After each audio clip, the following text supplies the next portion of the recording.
Let us continue to discuss second part of the problems of tutorial 2 in MA 108 differential equations.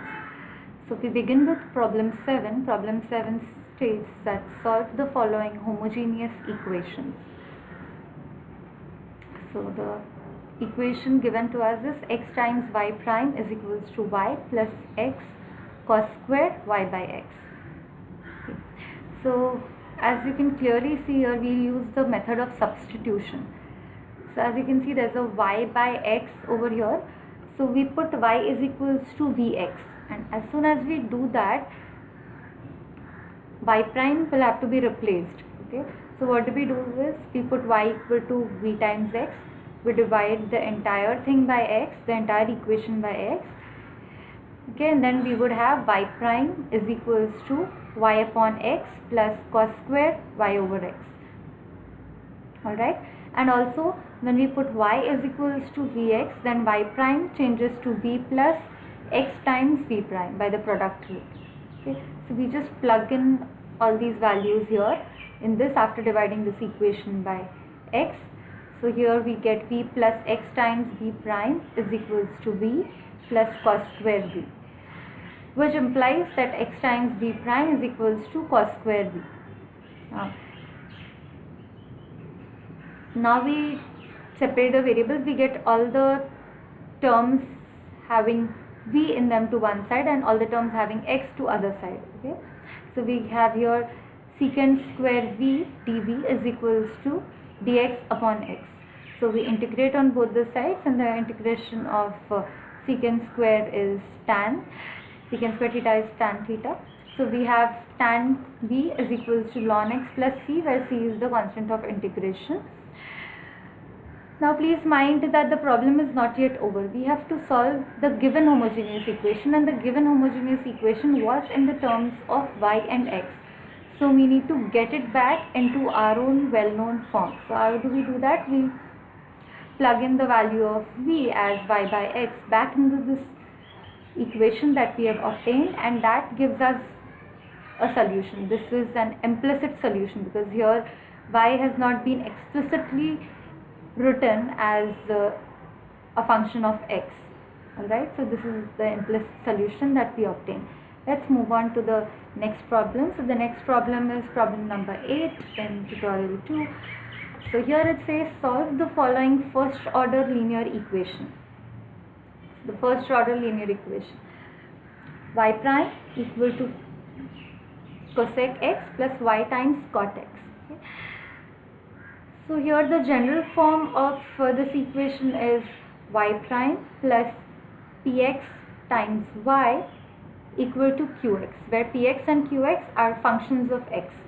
Okay, so we have it here. So in that case, the integrating factor turns out to be e raised to integral px dx.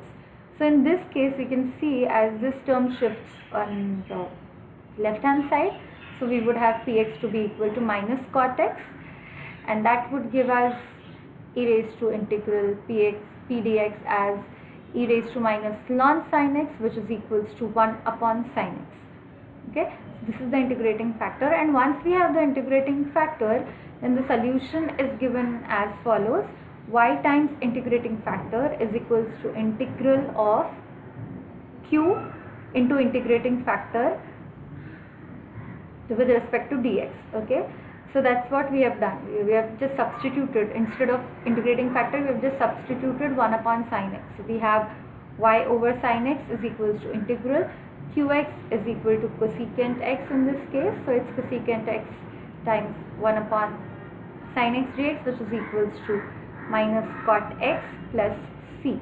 Okay, so therefore y is equal to c sin x minus cos x. So here we can see we have got the explicit solution. Y has been explicitly written as a function of x. So therefore we have solved here using the method of solving first order linear differential equation. Let us proceed to the last problem. So it's the problem 12. Okay, so in this problem we have to find out the ODE for the family of curves x square over a square plus lambda plus y square over b square plus lambda is equal to 1, where the conditions on a and b are as follows: 0 strictly less than b, strictly less than a, and find the ODE for the orthogonal trajectories. Given family is the confocal conics, and that is given by this is equal to 1 with the conventions that are given. So we have to form the ODEs. Okay, so we differentiate it once. So basically we have to get rid of a and b. Let's see how we can do that. So we differentiate once, and once we differentiate this, we get 2 times x upon a square plus lambda plus 2 times y into y prime upon b square plus lambda is equals to 0. So we cancel 2 from both the sides, and that gives us this equation 2. Okay, now we have 1 and 2, and we solve this for, here you can see we have 1 upon a square plus lambda and 1 upon b square plus lambda. So we solve 1 and 2 for this, keeping this as the variables. So we get rid of this. So 1 upon a square can be written as y prime upon x square y prime minus xy, and 1 upon b square plus lambda can be written as 1 upon y square minus y times x times y prime.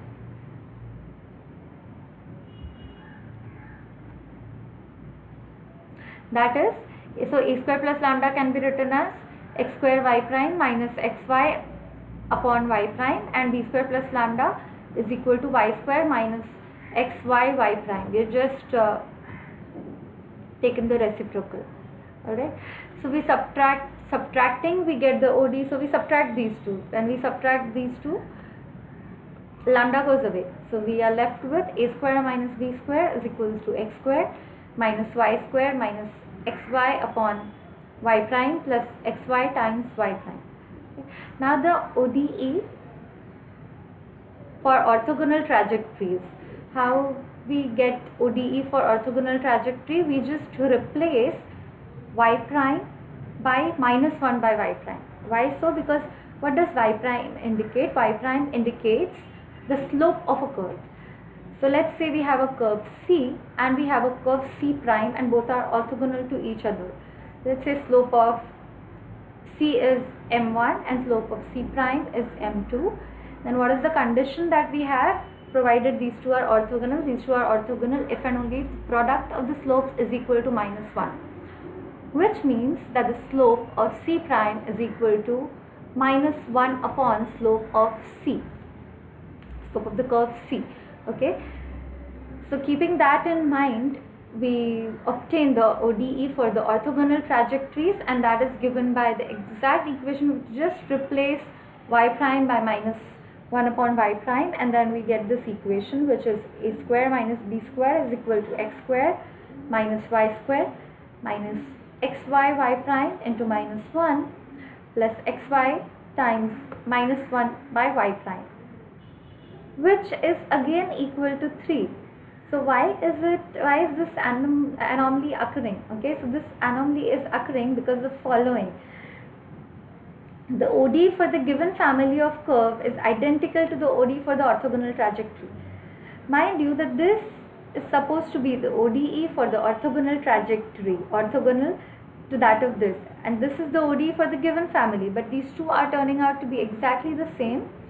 And what is the reason? The reason for this is the following. It is because this same equation simultaneously is representing two family of curves.